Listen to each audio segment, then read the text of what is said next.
कि अगर तावे पर रोटी एक तरफ रहेगी तो इतना जल जाएगा कि वो देखने लायक नहीं रहेगा। और 25 साल में मोतिहारी इतना जल गया कि वो देखने लायक नहीं है। आप अपना वोट महागठबंधन के उम्मीदवार डॉक्टर राजेश कुशवाहा को देकर के इनको विजय बनाइए। देश में आज संविधान को बचाने की लड़ाई है। देश में जो डेमोक्रेटिक सिस्टम है, जनतंत्र है, इसकी रक्षा का सवाल है। और संविधान बचेगा तब पूर्वी चंपारण की जनता की आवाज, जनता के सवाल पूरे होंगे। और इसीलिए उनकी जुबान भी लड़खड़ा रहे। राधा मोहन जी तो माफी पर माफी मांग रहे हैं, मैं देखा होगा। और सभी चीनी मिल को ना सिर्फ इन्होंने बंद किया, इनकी नीतियों ने बंद किया, बल्कि जो कहा था कि सभी चीनी मिल को खोलेंगे, उस सभी जमीन को बियाडा के माध्यम से इन्होंने पूंजीपतियों के हाथ में बेच दिया। मैं इस मोतिहारी के साथ धोखा दिया, उसको सबक सिखाइए और देश को बचाइए।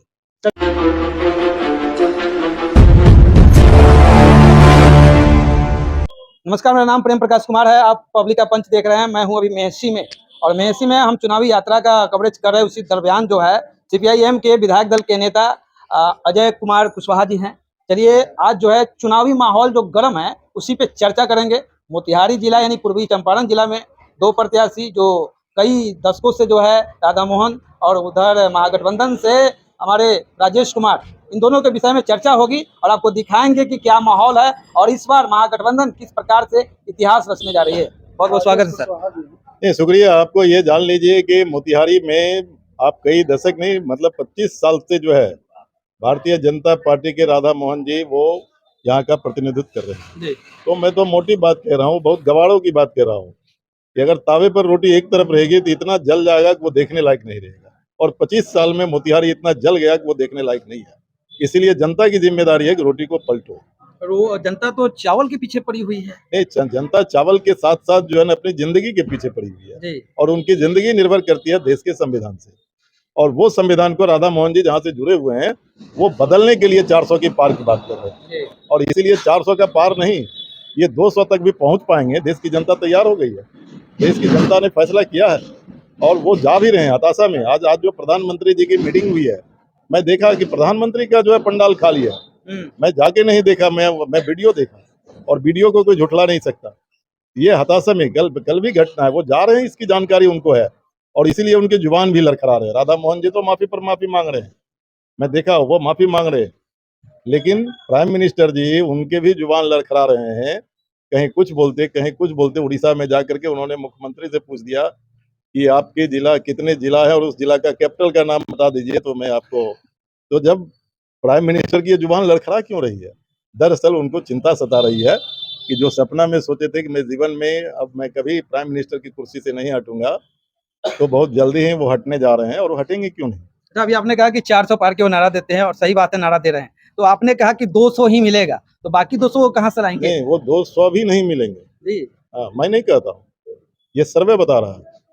ये सर्वे कई सर्वे बता रहा है, जो मैक्सिमम सर्वे बता रहा है वो बता रहा है कि उनको 230 तक नहीं पहुंच रहे हैं। बहुमत उनको मिलेगा नहीं। तो ये तो तय हो गया, बहुमत नहीं मिलेगा तो उनको तो कुर्सी खाली करना है। तो दिन रात एक करे। कभी इतिहास में ऐसा हुआ कि एक राज्य बिहार में कोई प्राइम मिनिस्टर 8 बार 10 बार आया हो? ये हर 2 दिन पर पटना आते हैं। हाँ, प्राइम मिनिस्टर के लिए तो पूरा देश है। और एक कभी आज तक के इतिहास में कोई प्राइम मिनिस्टर लोकसभा चुनाव में 2 से 4, इससे ज्यादा नहीं आया। इससे ज्यादा नहीं आया, लेकिन तो हर लोकसभा में जा रहे हैं।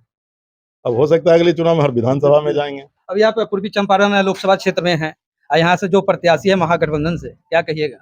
गठबंधन महागठबंधन के प्रत्याशी नौजवान है और ये काम करेगा। और जो काम नहीं किया तो इनकम्बेंसी फैक्टर इतना काम किया तो उसके सामने जो है, और सिर्फ ये नहीं है, देश की राजनीति भी है। देश के नौजवानों का भविष्य आज कहाँ है? जो वादा किया था 2 करोड़ नौजवान को हर साल नौकरी देंगे, कभी जोड़ करके देखें 10 साल उनका हुआ 20 करोड़ नौजवान। 20 करोड़ का मतलब क्या होता है? 20 करोड़ का मतलब होता है 140 करोड़ की आबादी में हर 7वां व्यक्ति को नौकरी। हर 7वां व्यक्ति को नौकरी का मतलब होता है इस देश के हर परिवार में एक बेटा को नौकरी। और नौकरी तो दिया नहीं। एक मिनट, नौकरी तो दिया नहीं। नौकरी जहां दे सकते थे उसको इन्होंने बेच दिया। और उनको वो बेच करके देश के नौजवानों को बिल्कुल उनके जिंदगी के साथ इन्होंने खेल खेला। उनके उम्मीद के साथ उन्होंने जो है विश्वासघात किया है। तो देश का नौजवान मंदिर नहीं देखता है, उसको चाहिए पेट की अग्नि बुझाने के लिए रोजगार। बंद मंदिर तो 10 साल से थे, तो बनाए क्यों नहीं? सुप्रीम कोर्ट के आदेश से बना, सुप्रीम कोर्ट बनाई है। अब झूठ बोलने वालों को कितना जवाब देगा? वो दिन में तो 17 बार झूठ ही बोलता है। कोई सरकार होती, मेरी पार्टी की सरकार होती, जिसका धर्म में बहुत विश्वास नहीं होता, वो भी मंदिर उसको बनाना ही पड़ता। सुप्रीम कोर्ट के डंटे पर उन्होंने बनाया है, इसलिए उसमें उनकी कोई भूमिका नहीं है। उनकी कोई भूमिका नहीं है, भूमिका है सुप्रीम कोर्ट का। और सुप्रीम कोर्ट ने सिर्फ मंदिर का बात नहीं किया, सुप्रीम कोर्ट ने कहा कि मस्जिद भी वहां बनाओ, समझे, मस्जिद भी बनाओ। इसीलिए उनका मंदिर का हवा जो था ना, जो चाह रहे थे मंदिर का उद्घाटन करके पुजारी बन करके, पुजारी की तरह वो गए थे, और कितना बड़ा धोखा दिया है। राम मर्यादा पुरुषोत्तम राम, वो कन कन में बसते हैं। एक कमरे में बंद करने की जो कोशिश किया, देश की जनता ने कहा यह मंजूर नहीं है। आप लोगों के बारे में तो कहते हैं कि सोना लूटने वाले लोग हैं, सोना लूट लेंगे। और इन्होंने क्या किया? इन्होंने क्या किया? इन्होंने सारी संपत्ति लेकर के अपने जो उनके रिश्तेदार हैं अडानी, उनके पास पहुंचा दिया। जब पूरा देश लॉकडाउन में था, सबकी पूंजी जा रही थी, अडानी और अंबानी की पूंजी बढ़ कैसे रही थी?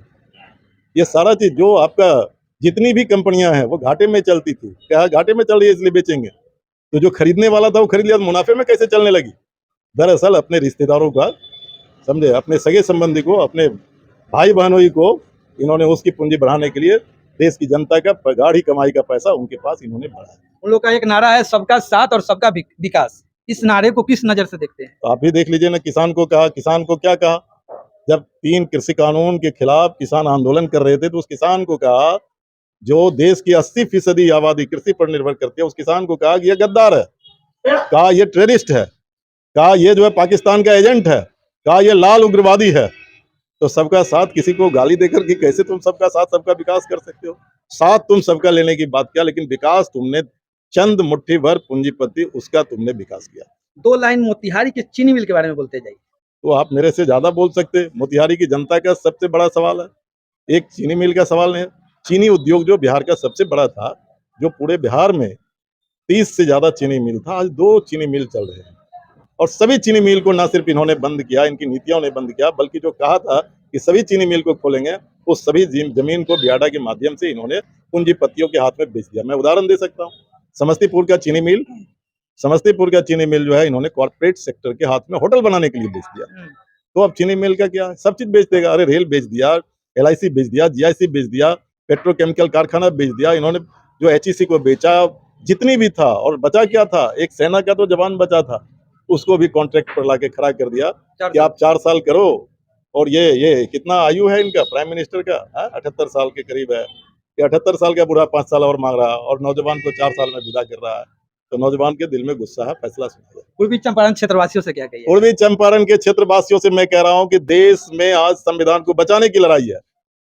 देश में जो डेमोक्रेटिक सिस्टम है, जनतंत्र है, इसकी रक्षा का सवाल है।